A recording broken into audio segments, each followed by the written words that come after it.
Hey guys, welcome. Come on in.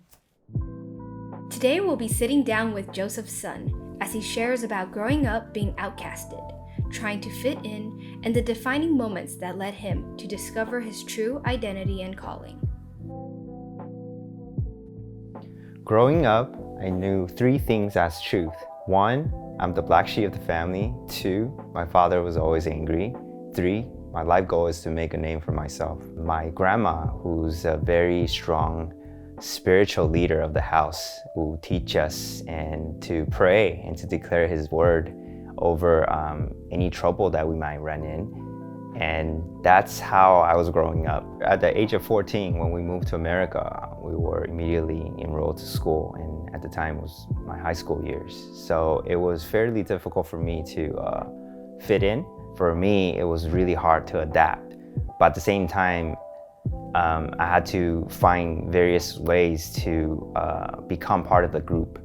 So oftentimes, I've been isolated by a various group that's in school. So I'll be made fun of and mocked, even bullied physically during PE class. So that is like everyday norms for me, living and just being in school. Being in church, I thought I would be able to find shelter away from school. That's my only to-go place over the weekend, then I'd be able to hang out and be myself. But quite the opposite.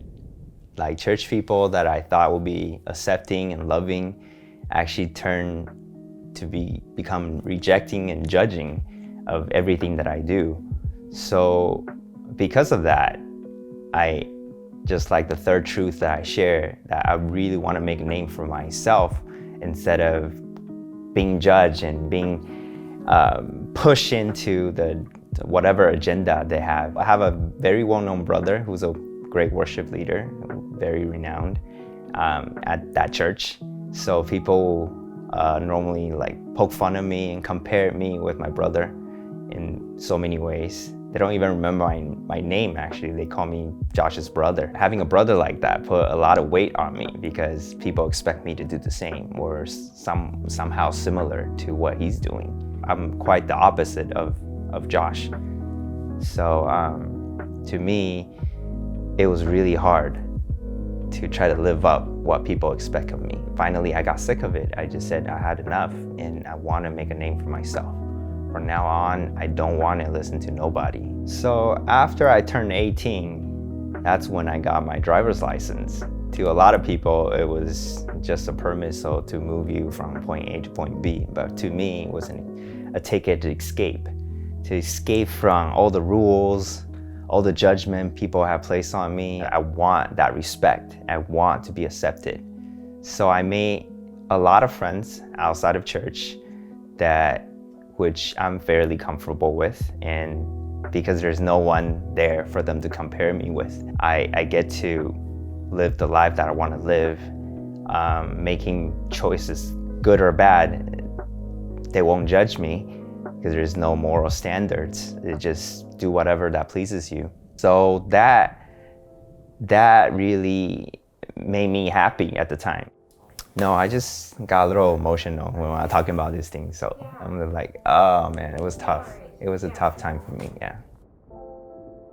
That lifestyle of just forgetting all the moral codes, I guess, church standards, I feel really free. But in some point, as you're doing these things, whether it's drinking, gambling, clubbing, and even I have a lot of gangster friends that they will go out and gangbang, and I was with them. Deep down inside, I knew that wasn't me. I'm not the person that will hurt people. I'm not the kind of person that I would want to drink, I would want to get wasted. It came with a cost. In order to be in this group, you also want to adopt some of the things that they're doing. My dad was always angry at me. So he cares very much about my grades and about how I behave as his child, and like every Asian parent do. But in his term, it's not just grades, it's everything that he perceive as important. So there's a huge expectation of me during growing up. I remember one time, he's very strict on me having any sort of entertainment other than doing schoolwork. So sometimes I get lazy, I start playing video games. I remember the one incident, I was playing this game and I got pretty good at it. I was 10, and then he came home and he saw me playing, and I was freaking out because I was thinking, oh, I'm gonna get punished because I'm playing game, I got caught. But this time, instead of punishing me, he actually asked me, hey, since you're so good at this, you spend so much time on it, why don't I take you to a local tournament to see where you're at? I was 10, so I was quite happy. I'm like, oh, you finally accepting one of my hobbies. So I went with him, he took me there. There's no way I could get in a higher rank in a tournament where the adults could join. And first round, I got eliminated. I remember after I got eliminated, my dad, I never seen him that angry. He was angry enough to leave me in the middle of nowhere street and saying, since you're so bad at this game and you can't even do well on the things that you like, you might as well just walk home. I was 10. At the time, I already had this fear thinking, okay, if I don't do well, I don't perform, I deserve to be abandoned. I deserve to be left out of nowhere, you know? Yeah. So during that time, I remember I want to become a professional gamer, not because I love game that much. It's just I want to prove a point. All my life it's all about proving myself so that I could be accepted. My worthiness is how I perform. Around 22, 23, I met a lot of gangster friends which I normally hang out with. And as we've been hanging out all these years, I thought maybe I could join this gang and to really make a name for myself and be well-respected gangster, even though I'm not about that life. I didn't grow up in the hood or anything. I remember there was a day that I told my friend about it. He said, why don't you ask the leader? So I went up to one of the gang leader, and asked him this question, like, can I join the gang? Can I could start from the bottom. Tell me what you guys want me to do, I'll do it.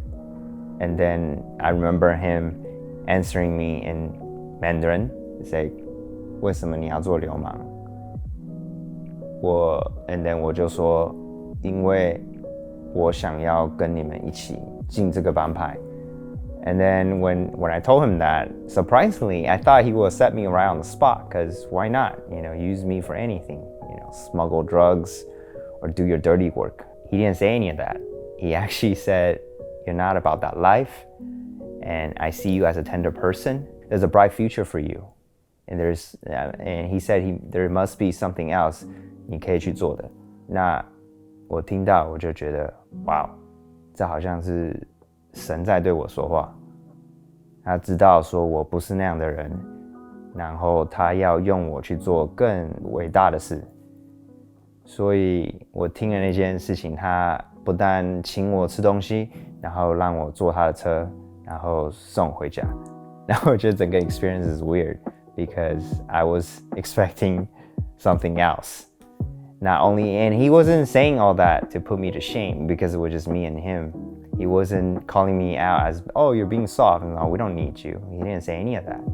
He actually showed me great hospitality in some way as a leader.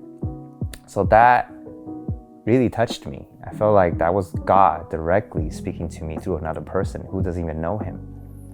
And then after that event, that's when I started thinking about life. God is funny. He always uses different event to remind you that he's watching you, and he would do anything to pursue you and to get you back.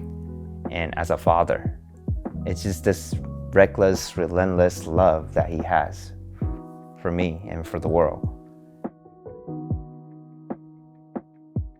I remember there was a sister that messaged me on Facebook who I barely know. She said while she was praying, she felt the Lord was speaking to her about me, saying that Joseph had a rough past and he had a lot of pain, and I'm gonna change that. I'm gonna restore him, I'm gonna heal him, And most importantly, I want to teach him how to be a son. I was overjoyed, and there's that joy that they say, the joy of the Lord is your strength. It is indeed your strength, because after reading that, I realized this whole time he hasn't given up on me. It's not based off what I do. It's not based off my performance. It's simply his love for me. And from that night on, my whole life was changed. I began to see God in a whole new way. I never felt disaccepted by anyone or anything or anything else this world has to offer. So I went for it. I went from having no purpose in life to wanting to spend time with Jesus. And after those encounters, I started spending time with him, hours and days, and every morning I will wake up thinking of him, wanted to talk to him because he's the person that redeemed me.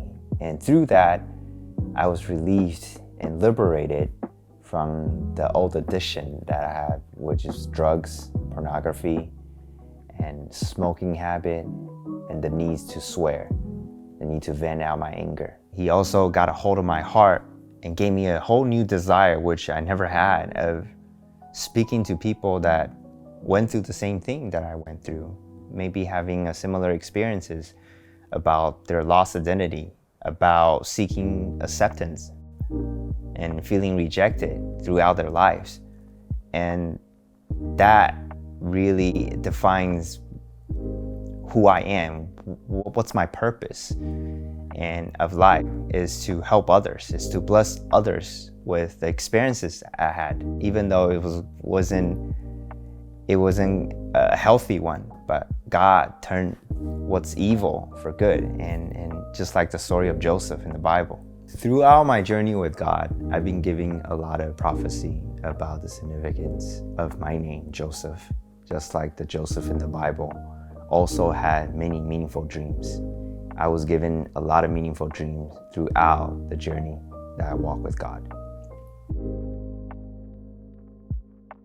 So another dream that I had was in my first and second year of marriage. I remember one of the night we had a huge argument before we went to bed. We all went to bed angry, and God gave me a dream at the time. I was sitting in a theater and I was watching a movie clip that was shown in a theater, and there was a man sitting right next to me. In the movie, I saw my wife, Felicia, being in Africa, loving on the children, the needy there. And it was almost looked like a legacy that she has been living in, but in a movie form. I see her hugging the needy. I see her giving food and water to the kids. I see her loving them and unconditionally as a missionary in a movie form. And watching that really just eased all the anger that I had and really made me to appreciate and enjoy, embrace that this is who she is. And as I was watching that and just being touched by the content, the man that was sitting next to me actually pat me on the back and saying, "Did you see what I see through this movie? This is my daughter, the one I loved. This is my daughter." I continue repeatedly hearing, "This is my daughter, this is my daughter." And I knew it was God. And I woke up from that dream in tears, feeling like how many people being lost in identity, not knowing how the Father sees them, and further to judge themselves, growing up, feeling they're not enough, feeling they don't worth anything, or having the need for people to tell them that they worth something. But in Father's eyes, they haven't lived out the true identity they really are, they were made for. So that dream really gave me inspiration for me to really deliver and to share this message to people who are lost, just like I was. I was lost, but now I'm found. I was blind, but now I can see. Not seeing through my fleshly eyes, but really to see how he sees and feel how he feels. It changes everything. The moment that you knew that God sees you differently, the moment you knew your Creator see you as one of His, with love, it gives you confidence in everything that you do. It gives you hope. No longer you need to live under people's critiques, living for people's praises, because you already got everything in Him.